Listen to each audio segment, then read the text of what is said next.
वो सरल मार्ग है, वो सीधा है। जो मृत्यु तक पहुंचता है वो इजी, आसान है। पाप में जीवन आसान लगता है, किसी तरह की कोई कठिनाई फील नहीं होती है। जो पाप में लोग हैं उन्हें कुछ भी अपने आप को प्रोटेक्ट नहीं करना पड़ता,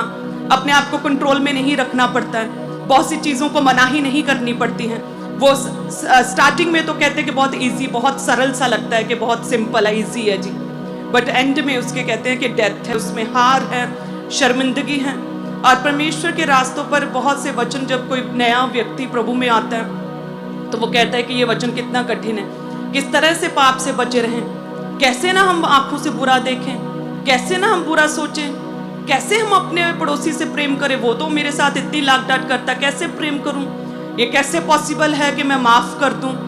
आप कहते हो कि जैसे पिता ने माफ किया वैसे भी तुम भी माफ करो, ये कैसे पॉसिबल है कि मैं अपने शत्रु को माफ करूं। सो बहुत सी चीज़ें स्टार्टिंग में कठिन लगती हैं, मसीही जीवन कठिन लगता है, लेकिन जैसे जैसे आप परमेश्वर के साथ अपने प्रेम को दिखाते हैं, मन से प्रभु को अपना आप समर्पित करते हैं, आपको पता चलता है कि नहीं, प्रभु यीशु मसीह ही एक सच्चा परमेश्वर, उद्धारकर्ता, जीवित परमेश्वर है।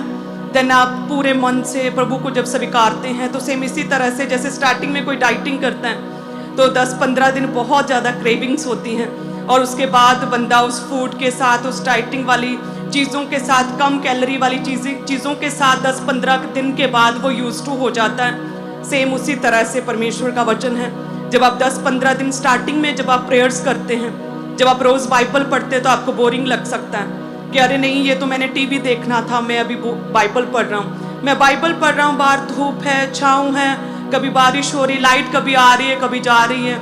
मेरे परिवार के लोग, मेरे मम्मी पापा सामने से निकल रहे हैं, मैं बाइबल पढ़ रहा हूँ, कुछ चेंज, कोई बदलाव तो दिख नहीं रहा मुझे, कुछ लाइन्स, कुछ वर्ड्स समझ आ रही है, कुछ नहीं आ रही है, कुछ ऊपर से जा रहा है, कुछ पढ़ रहा हूँ, बदलाव कहाँ है। कहते हैं, प्रभु के दास कहते हैं, वचन कहता है कि जब परमेश्वर के वचन को पढ़ते हैं तो परमेश्वर की दया आती है हमारे जीवन में, परमेश्वर की पावर हमारे जीवनों में एक्टिवेट करती है। कहाँ है?